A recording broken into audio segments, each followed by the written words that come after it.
Au nom du Père, du Fils et du Saint-Esprit, ainsi soit-il.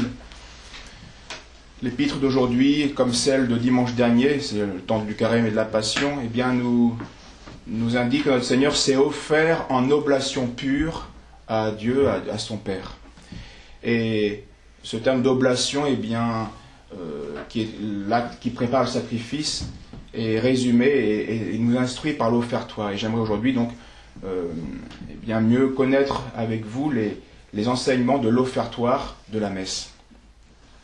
Car vous savez, la sainteté qui est donnée par Dieu, qui est un don de Dieu, eh bien, est donnée à ceux qui se dépouillent d'eux-mêmes, à ceux justement qui vont s'offrir sans réserve, c'est l'oblation, pour se laisser ensuite consacrer, diviniser, changer en Dieu.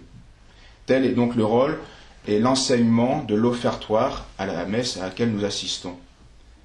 Les prières nous poussent à ce moment-là à une oblation plus parfaite, plus profonde, plus totale. Il s'agit alors de suivre le Christ sans réserve, dans ses vertus, dans son humilité, dans sa passion et dans son sacrifice à la messe. Les rites anciens de l'offertoire étaient dans l'Antiquité donc liturgique plus expressifs qu'aujourd'hui. Il y avait, vous savez peut-être, une procession des fidèles qui offraient leurs biens. Et une partie de ces biens était réservée au sacrifice et une autre était distribuée pour les biens de l'Église par l'évêque. C'est toujours le double corps du Christ, le corps physique du Christ, l'Eucharistie, puis le corps mystique du Christ, les chrétiens, qui ont aussi besoin de la charité des fidèles, du service des fidèles. Puis au XIe siècle, cette procession est tombée en désuétude et elle a été remplacée par des dons en nature, en argent. Et c'est donc de là que vient l'usage des honoraires de messe ou de la quête, où les chrétiens fidèles sont attentifs à subvenir aux besoins du culte ou du ministre du culte. Et par ces dons, donc le fidèle bien participait de manière matérielle, mais bien réelle, au sacrifice qui allait avoir lieu, puisque c'était bien leur don qui permettait et au culte de préparer et au ministre du culte de travailler. Mais bien sûr, il y a bien plus profond dans l'offertoire. Ce n'est que là un premier signe de la participation des fidèles au sacrifice du Christ.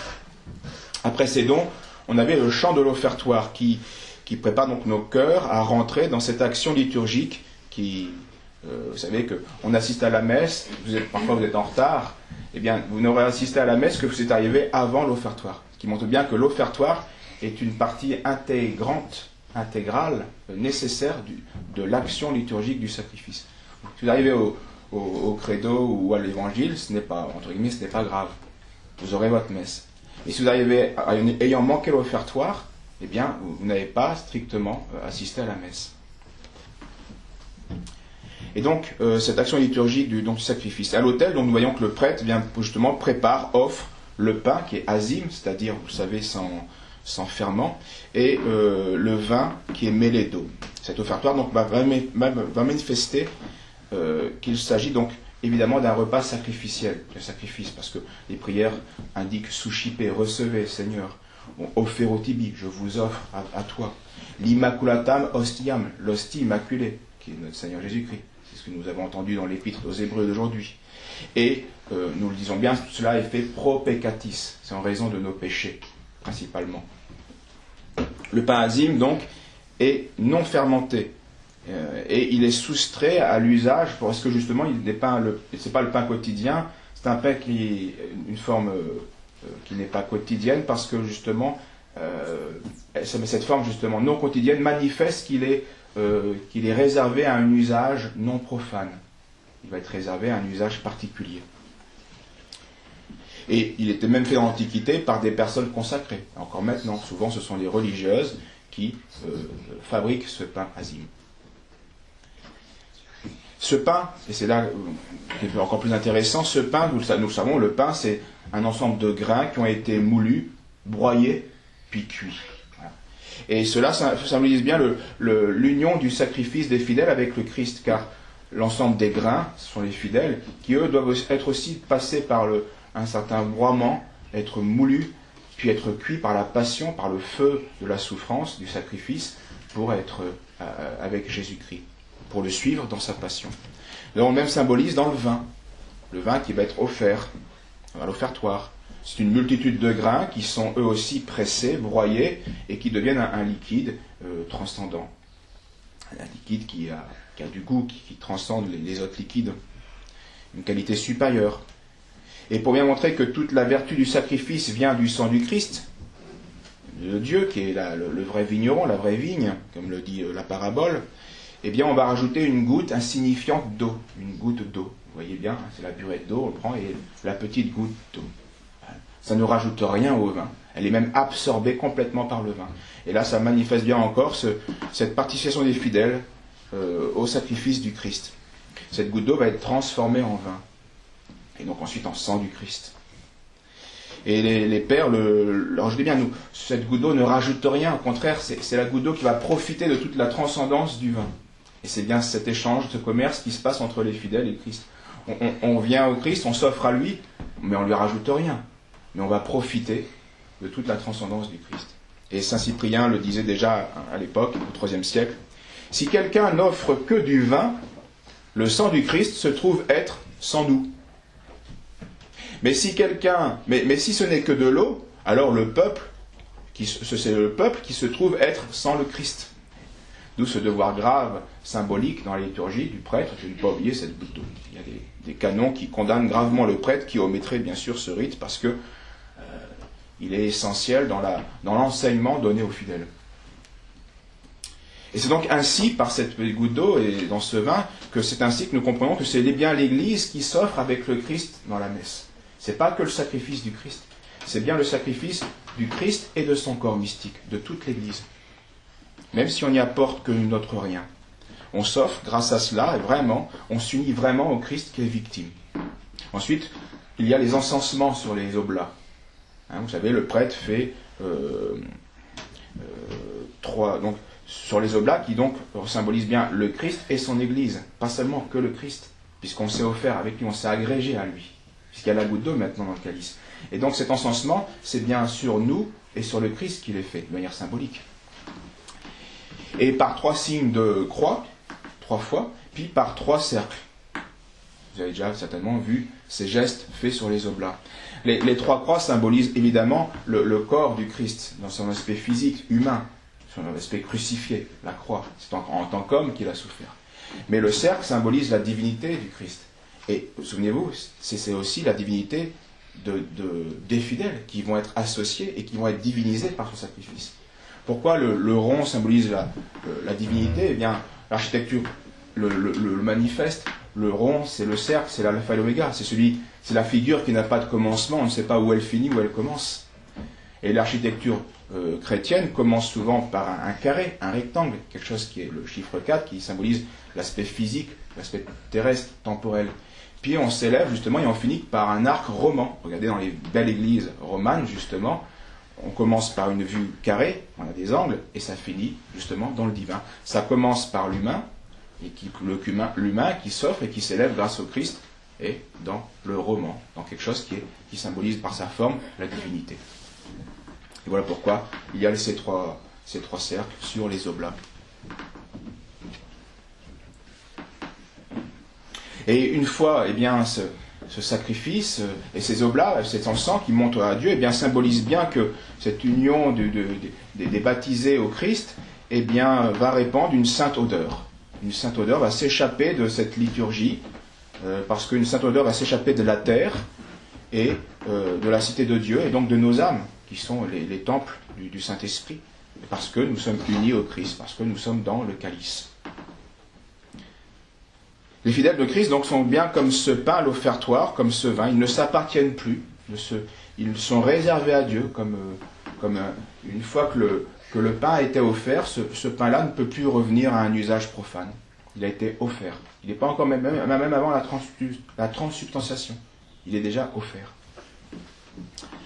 Et pareil pour le vin, nous sommes comme le vin répandu avec le Christ. Nous sommes pris alors dans la grande transformation qui est voulue par Dieu et que les prières manifestent à l'offertoire, la transformation de l'humain en divin. C'est cette prière que nous disons en bénissant l'eau, justement, qui va devenir la goutte d'eau. Et donc, c'est cette prière que vous connaissez, Deus, Dieu, qui avait créé d'une manière admirable la nature humaine. mais d'une manière encore plus admirable qu'il avait réformée par la rédemption.